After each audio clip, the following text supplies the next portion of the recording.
Welcome back, folks. Legacy Esports take out game number 1 in dominating fashion. Game number 2 between those two teams coming up. Andy, what would you like to see Royalty do to respond to what we just saw from Legacy, if you think there is a response?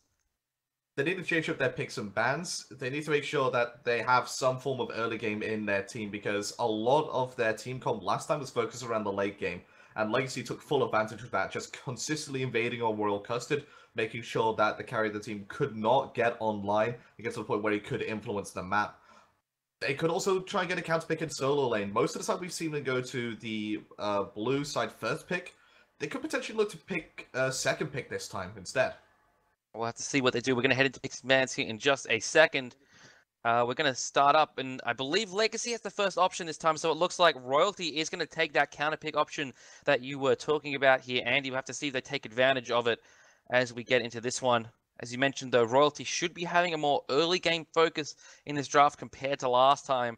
You know, something like an Arnher perhaps in the duo lane to give them a little bit of pressure there. Sasano, first ban here from Legacy. Last time, all 4 of their bans were towards the jungle, away from a Royal Custard, so they could look to do the same thing again.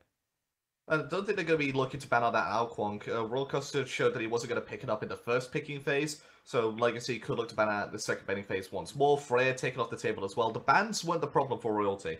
I mean, they could look to try and take away a pick or two that Legacy did last time, like the Thor from Shred was just so impactful in that game. Wouldn't be surprised to see that as a respect ban, but that would leave open something like a Nemesis or a Ratatasker instead. Raijin going to be the takeaway though, so Ratatasker is still available in Shred. He has been known to play that god. Has indeed. Terra the ban from Legacy Esports as well, so focusing away from the jungle and looking to take away from Shank here, not willing to let him get that in the second stage. First pick coming up here from Legacy, it's going to be that Jingwei again. They've had a lot of success with this, and they played it mainly out of the mid lane. I don't doubt that HS247 can play it, but last game we saw Agony just go absolutely off with that Jingwei. And when you have a god that you can pick in 2 different positions, picking it up earlier becomes a lot more of an important factor, because you then get into mind games with the opposition. You saying, where is this going? Is it going to go to the mid or ADC? Who knows? You have to decide for yourselves, and then Legacy can decide at the very last pick whether they want it to go to the mid or ADC, and then counter-pick the mid lane, which looks like it's going to be Isis or Wheelix. And the Agni is going to come out. I was about to say, Agni would do wonders against this at Dash, so it's safe against the Wheelix. I can really stop this Isis from doing what she wants to do in mid lane, which is control the space immensely. So Isis is in a recent to the scaling on her Wingar, so a little bit more viable here. The Sobek as well actually got a pretty high win percentage here in the OPL, so you know the old Sobek or Wheelix combo, that's the old Pandemonium combo we like to see. The Thor pickup here again from Shred, so looking to influence a lot of the early game. The Agni as well is something that Agony is very accomplished at, so no real surprises here from Legacy Esports. Raven banned away by Royalty again, so you know yet again trying to get Suspiria a bit more favorable matchup here in the solo lane. They have the counter pick option here this time. They really need to exploit it, as Neath is taken away by Legacy. And the Isis is going to be under a lot of pressure early with the Thor Agni combination from Legacy. If they also get an aggressive support for their dual lane and snowball that lane as well, there's going to be nothing that Isis can do when there's Agni, Thor, and whatever god Weave plays in that support position. And they're going to take away the Athena, because that could really do wonders in that duel. It can really put a lot of pressure, a lot of push on. So taking that one away, a good ban there by Royalty. Legacy, final option over to them. I could see another ADC being taken off the table, really start to put a bit of pressure onto Thegoras, and they're going to end up with the Cupid ban. Now, Cupid recently did receive some buffs. Yes, but we've seen him thus far in the OPL and done not that great. We saw Pandemonium play it and suffer a loss. Avant-Garde, they played it, but it just seemed like your same old Cupid as always. So, you know, whether he's received buffs or he's just kind of moved sideways, something that we're still establishing. Ram picked up again by Royalty. So throughout all of Royalty's picks and bans this split, it suggests to me that Thegoras has got a very narrow god pool. That's very detrimental for Royalty moving forward, but they do have a counter pick option now in the solo lane, as Geb and Erlang Shen are picked up for Legacy Esports. Only got solo, doing a lot of work with that Erlang Shen in the last game. Very early rotations and a lane bully against Royalty's Jing 10. What do they pick up? It's the Jing 10 again. Why? I didn't want to see this. I mean, like, You've got good initiation already with the Sobek. Yes, it's like a single target initiation, but it comes with a Wheelix. You know, you force out a lot of beads. You know, you've got your Isis there as well. You don't really need this huge Jing 10 ultimate to really be your initiation or your frontline. I just don't understand this pick. They needed something which could just go into the back line and go onto the squishies and say, hey, stay away from my fight. Like, Osiris probably would have done a lot of work there. Maybe, well, Raven was banned. Amaterasu Bologna could have done well as well. There's so much that could have gone into this matchup. But going onto the mid lane, as we see, we're going into game. Agni already dashing through the wave. Hazy taking a bit of damage from it. What you'd like to see against an Agni. Oh, no. But, oh, this is Shred. Spin to win. Royal Custard can't do anything to stop this Shred. Picks up the first blood here with a basic attack. Royal Custard might pick up Agony off the back of this and does. A trade out here between the teams, and Royal Custard just trying to get away from Shred. Doesn't have the wall yet to stop him from doing it. Throws out the double tap but doesn't connect onto Royal Custard. But if you see an Agni in the mid lane dash, what a lot of people tend to do is step into those path of flames for 1 second and then go out of it, so the minions then draw onto the Agni and start to put a lot of damage onto him. And he's gone in for the Soulstone style, which means he's not getting as much HP regeneration as you would usually see coming out from a Vampiric Shroud style. But he has got the tiny trigger for some lifesteal, which means that he can make those aggressive plays. Looking towards our solo lane again, we can see only good at solo. Actually getting put under his tower here. He's got a minion wave about to fall in under there. The Spirit getting a little bit more pressure out this time, but I suspect that only good at solo. Just biding his time. He's got the superior early game here. He's got the Death Toll as well, so he's got a bit more damage. And, you know, I don't think it's anything for Legacy really to be worried about. He gave up that wave because he went over to the Fire Elementals and picked them up instead. So he obviously was going to not get that wave pushed in, but he started to regain control and started to regain pressure because of the lack of clear coming out for this Xing Tian. Mid lane again, going to be looking for a lot of things to go down in this mid lane. The Royal Custard going to get hit by the stun there. I mean, Agni as well also received a bit of positive changes. That Flame Wave now stays up for a second rather than 0.5 seconds, meaning it's easier to combo into the Noxious Fumes. I actually really liked Agni even before the change. He was still kind of slightly above mid laner, but just someone you could always rely on to do some damage, to contribute in team fights. And, you know, obviously he's got that Rainfire ultimate that is just so devastating in the late game, and even early game provides a surprising amount of damage. Looking at Agony's start here, he's gone for the Tiny Trinket for some extra sustain, as well as the Soulstone, so giving him a bit more early clear than what he usually has.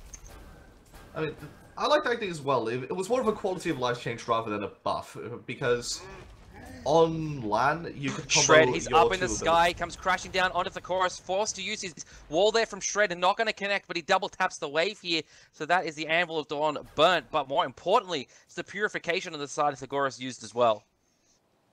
Yeah, over on this right-hand side, Look at Solo under a bit of pressure, but he's going to get back onto his Spirit, taking a lot of minion damage there, is the Long Shin. But going back to the Agni, it is a quality of life change, because on LAN, you could combo those abilities, your Flame Wave into your Noxious Fumes, a lot easier than you could online. So just getting rid of the chance of latency affecting the combo ability is why that change was made. It's reduced the skill cap on that a little bit, and I know a lot of people probably didn't even know that that potential combo existed just because it's such a high skill cap kind of combo to use. You know, everyone knows about the Rainfire into the Noxious Fumes, that stun combination, but you know, this has opened up a kind of new path for a lot of Agnis to take. I mean, it means it's a lot easier for him to escape and be safe in the mid lane. Because before, to escape, you had to dash and then turn around the Noxious Fumes, but by that time, you're probably already dead or caught up to by the enemy jungler. Now you can stun them and then dash away. Use a bit more abilities for it. This right-hand side, Blue Buff Invade comes down once again, and Oligata Solo picks that one up. So Spirit's not going to get Blue Buff this entire set, is he? Probably not. I mean, he got his first one in this game. I believe he got his first one last game as well. So 2 blue buffs over 2 games, you know, not great, but it's better than none. I mean, also a thing which I didn't really consider in the picks and bans, so is the fact that Shank picked up this Sobek into a Jing Wei, which he knew was going to go into the ADC position because Agony picked up Agni early on as well. And it's not a good matchup for Sobek whatsoever. The second he plugs in HS207, just going to use agility to get away from the danger. Mid lane as well, left-hand side, mid-camps fall down. Suspira getting pressured under his own tower, only got a solo very low, but uses the 9 turns blessing, heals himself back up, and turns the script onto Suspira, who's taking a lot of damage here, but manages to get away, low health, low mana, and no TP for another 100 seconds, so if he's going to have to back here, or he's going to die. It looks like Royal Custard's going to make the rotation to help his solo lane out, but Suspira might fall down before then. Only good at solo, go for the kill. Great first step. Trap's only good at solo under tower, and Royal Custard gets a return kill. Finally, some blood for Royalty.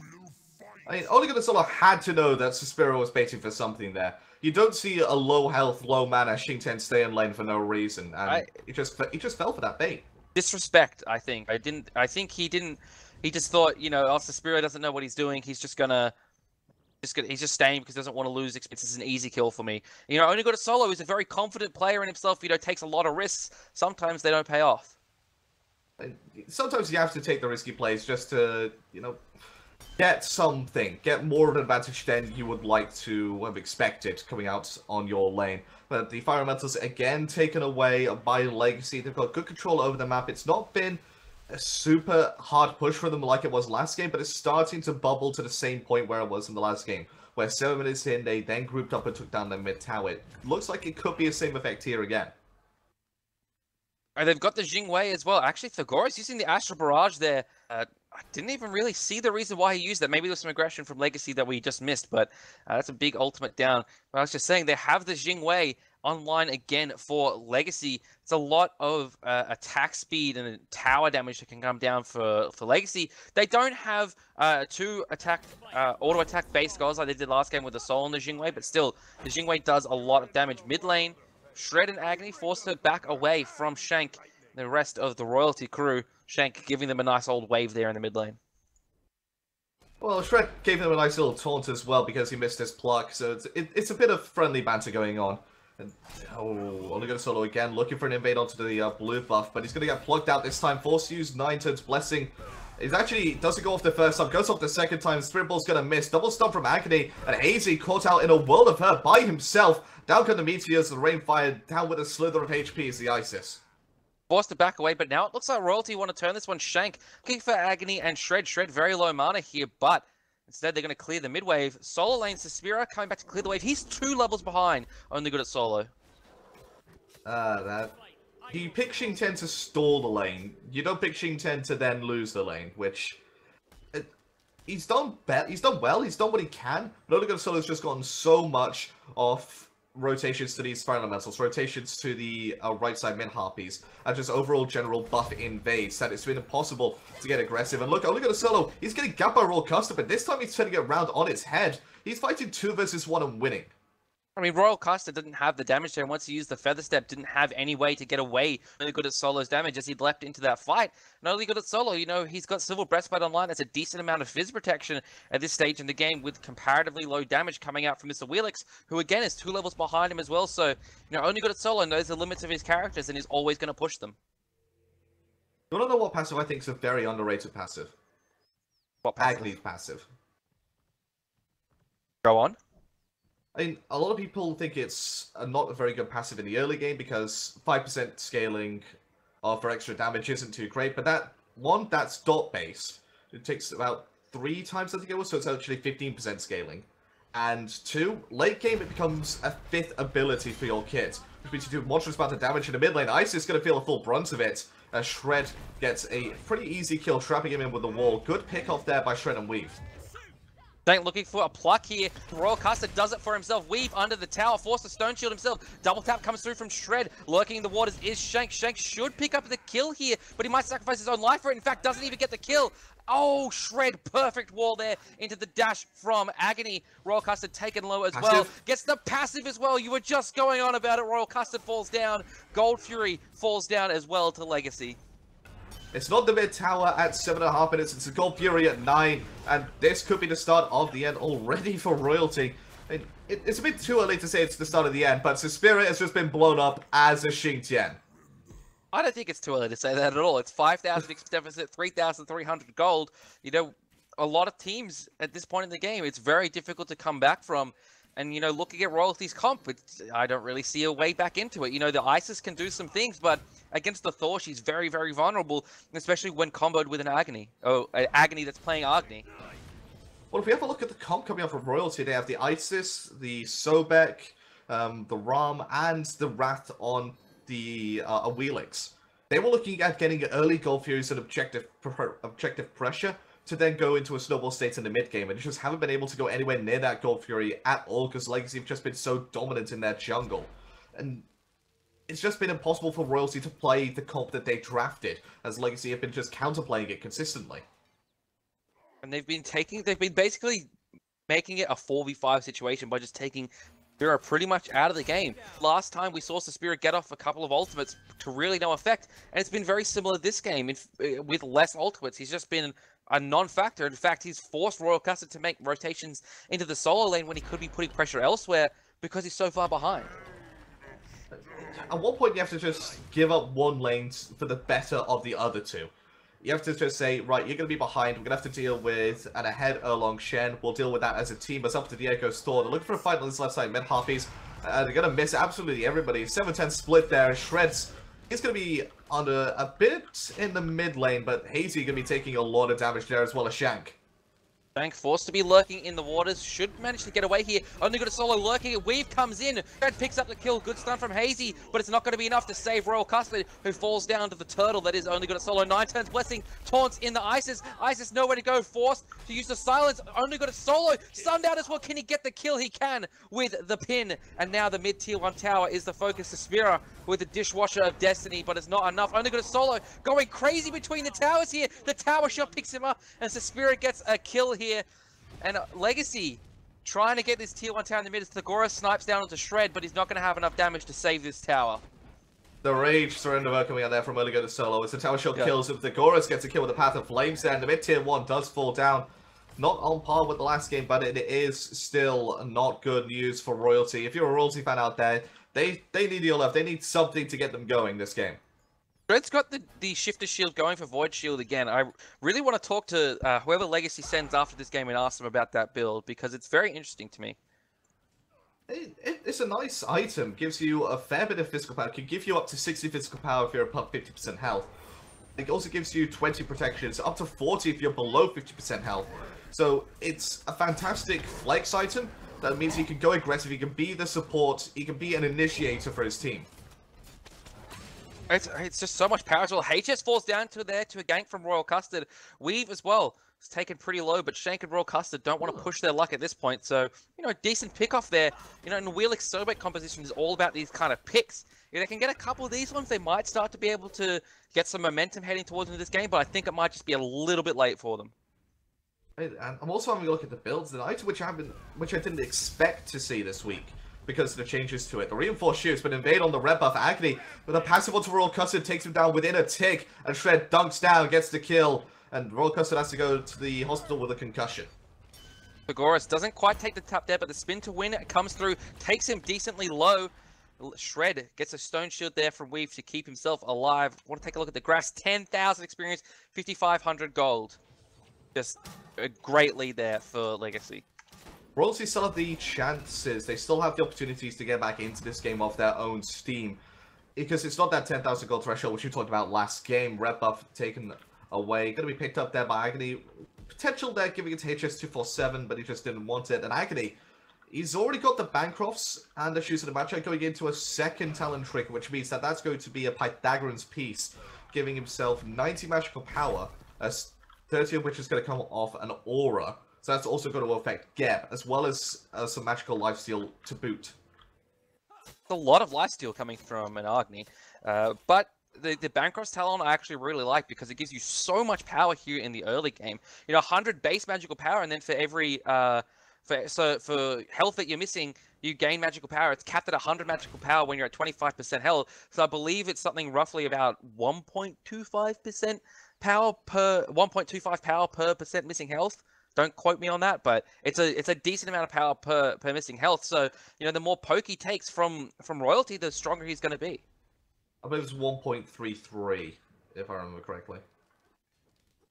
I mean, You probably worked it out. I haven't. I'm just spitting out numbers here. Shank plucks in HS. HS though glides away with brilliant mobility available there from Jingwei. Royal Custard on Suka here. Looks like there's groupings from both teams here on the left-hand side. 4 from Legacy. About to be 4 from Royalty as Hazy falls down. Only Good at Solo is in the mid lane. He's just jumping around. He's not even needed in this fight. Agony takes a lot of damage, forced to use Purification as well as the Stone Shield coming through from Weave. HS trying to fight the Goris 1v1. Persistent Gust forced the Goris to run away. HS still full HP here. Could feel a gank in a second, knocked up by Shank.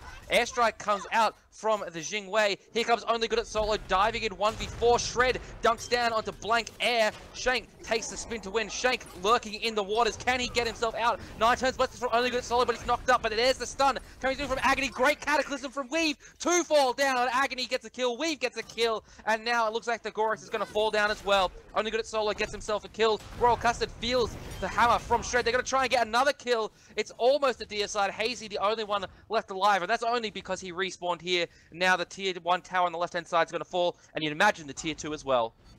A soft deicide there for Legacy as they look to extend it to that 10,000 gold lead as they take down the tier 1 and now tier 2. The graphs, we're going to take a look at them as they will spike up immensely once this objective has been taken down. Any second now, and there it is. 18,500 experience, 9,500 gold. The Gold Free going to be taken down as well. One good fight from Legacy, and they are just taking everything away from Royalty. When Royalty win their fights and win their little skirmishes, there's nothing for them to take, which is the issue. Every single time they have the advantage, they have the power play, Royalty have not gotten any objectives off it. And it's just superior team play. It's just, there's nowhere across the board that Royalty seem to be able to match up with Legacy. And it's just a very rough game for Royalty. And this is just one of those games you just have to kind of knuckle down, put your head down, and get through as best as you can, and look for next week. And, you know, we said it last game, you win or you learn in the OPL. And this is one of those matches that's definitely a learning experience for Royalty. Well, they've got a massive learning experience next week as well, don't they? Oh, it is. These 3 games these 3 matchups are very rough for Royalties. They have Legacy this week, which we're seeing right now. Next week they have Avant and Team Pandemonium, the 2 highest ranked teams on the leaderboard as Royal Custard falls down. And Royalty really struggling at the moment. I mean, after those 3 games, it's a bit smoother for them as they will then take on Corvaday and Alpha Sydney. They will have opportunities to get back into this, and they'll learn from these next 3 games. They'll learn from this game and the next 2 games, should I say. And they'll make sure that they come out of it a stronger team for it. And the right side tier 1 falls down, pushing up as of 4 right now are Legacy. Because, well, look at the left-hand side. HS7 is just keeping the Goris at bay, making sure he can't be a factor in the fight on this right-hand side.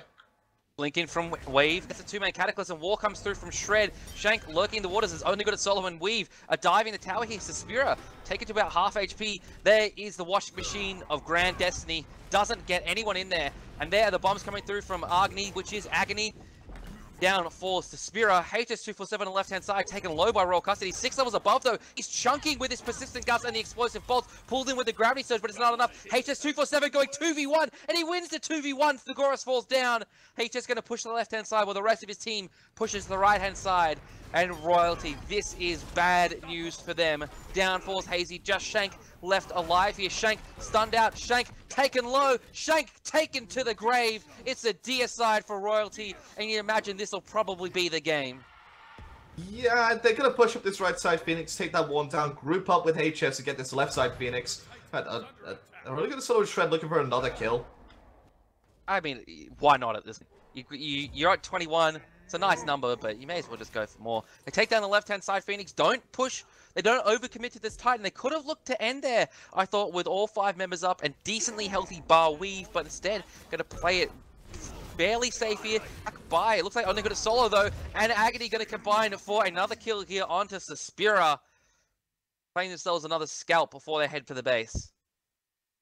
I mean, there was just the respawn times for Royalty are so small because they're so far behind that they can't really push into it unless they get a hard deicide when they kill all members of Royalty within 5 seconds of each other and are close to the base. That gives them the window opportunity that they need to then take down the Titan comfortably. Otherwise, they're forced to fight the Titan and respawning Royalty members. I'm looking at the relics as well, and Only Good at Solo, he's feeling himself a lot right now with that Sunder. I mean, when you're this far ahead, he may as well. I mean, this is the. This is stretching it a bit, but this is, something where potentially Legacy, Royalty could find themselves a way back in, There's no CC immunity on the side of Only Gonna Solo. Shred up in the sky looking for a target. It's Hazy. Hazy, no purification available. Double tap lands. The bombs come raining down. Hazy falls down. Only Gonna Solo gets the kill. Royal Custard pulls in Shred, but Shred says, I'm not trapped in here with you. You're trapped in here with me, and picks up the kill as Only Gonna Solo gets himself another one as well. They're going for the Phoenix, but the mid-tier 2 tower's not even down. They take it down, head for the Phoenix. Over on the left-hand side, Goris and HS are boxing for Goris. This is not a fight you can win, my friend. HS picks up the kill very cleanly. Now, the middle Phoenix fall down here. Shank all by his lonesome, and you'd imagine this will be the game. I think HS crit there with his explosive bolts. It just... Goris went down in a flash there, and there's not too much he could do. It was just a lonely little Rama doing what he could do on this left-hand side, and then just a massively fed Jingwei comes out and kills him out of nowhere. It's bullying HS247. It's straight up bullying. Titan being started up here, Only Good at solo. Taking some damage, but not really worried about it at this stage. Shred gets a double tap onto Hazy. Hazy took so much damage there from Weave Agony and dies immediately. This Ices, no escapes for him in this game. No mercy shown by Legacy. And now they're looking to start this Titan. Minion Wave pushing in the middle lane. Minion Wave pushing on the right-hand side. There is a superior Dishwasher of Destiny, but it's not going to do anything as Suspira is taken down. He's taken to the grave by Agony. And now, Only Got Solo in the fountain, getting chunked down. That's the most damage being applied to him all game. He falls down thanks to the Titan and Royal Custard and Shank. But the Titan all by itself going to be falling down here. Legacy pick up their second win of this set and get themselves a nice 3 points. Yeah, both games took about 21, 22 minutes. Legacy comfortable wins today against Royalty. And they're back. It's plain and simple to say. Legacy return to form. All right, so we're going to do, yesterday, 2 interviews. Today we're going to do one with Legacy and one hopefully with Royalty very soon. And we are joined by the mid laner from Legacy, Agony, who played Agni in that last game and caused me some confusion, but, whatever, I'll let it slide. Agony, seems like you guys are recapturing some of that form we saw during split number 2. Talk to us a little bit about the changes you guys have made heading into this split. Well, Shred's just way more vocal than Ogre, obviously. Yeah. And Ogre can just dominate solo lane anyway, so we didn't mind making the swap. It seems you guys are a bit more team focused than individual focus, which we saw a little bit last split. You're all very good individual players, but now it seems like you're performing a bit more as a team. Yeah. I think that was our biggest weakness, is just not playing as a team. So we saw that was our biggest problem at the time, so that's what we've been focusing on. Alpha, any questions for our guest? I want to talk a bit about the recent changes to Cupid. I mean, we saw that it was banned away by you guys in the second game. Where do you feel that Cupid lies now with the recent changes he's had? I don't know. I don't even know what he does. We just banned him because we didn't know what he did. We're just ban that shit. Alright, well, there's a reason for the ban then, at the very least. And what about the Xingtian pick coming out twice from Suspira?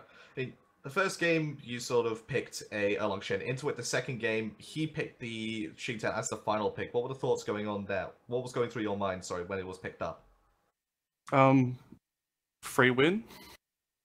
Question mark? I don't know. That was a pretty bad pick, honestly. Alright, before we let you go, do you have any shout-outs you'd like to give?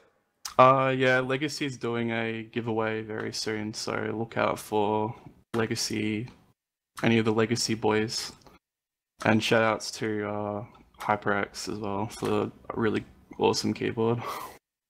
Giving away Shred by any chance? I understand you guys want to get rid of him. No, Shred's too valuable. All right, cool. Thank you very much for joining us, Agony. We're now going to be joined by the jungler of Royalty, Royal Custard.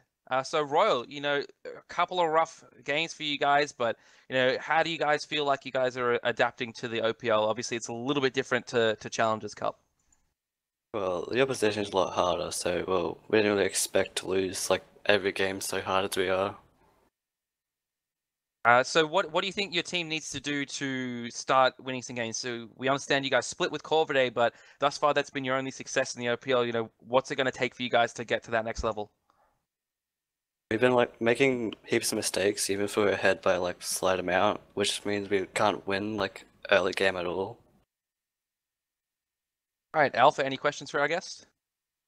Do you feel like going into the second half of the split that you'll have learned from the mistakes and learned more about your opposition, given that you've already played them already? Oh well, we should have improved a little bit, but I don't think it'll be that much of an improvement. And going into not next week, but the weeks after, you're going to be facing up against Corvidae again. Is that where you're aiming to try and get a couple more wins? Hopefully we can 2-0 Corvidae then, but we've been improving as well as us, so yeah, I don't know. Well, hopefully you guys do start to pick up some more wins in the next couple of weeks. Any more shout-outs you'd like to give? Shout out to Bradley. Any more, or just Bradley? Bradley. He's just the MVP. All right. Thank you very much, Royal, for joining us. That's going to do it for our first set of the night. Next up, we have got one of the new rivalries to crop up in OC, Alpha Sydney versus Avant-Garde. You know, the team that went to LAN and won and the team that they feel like they should have gone to LAN. We have to see if Alpha Sydney can take it to Avant-Garde in this next set. We're going to go take a short break. Don't miss a moment of it. We'll be back very soon.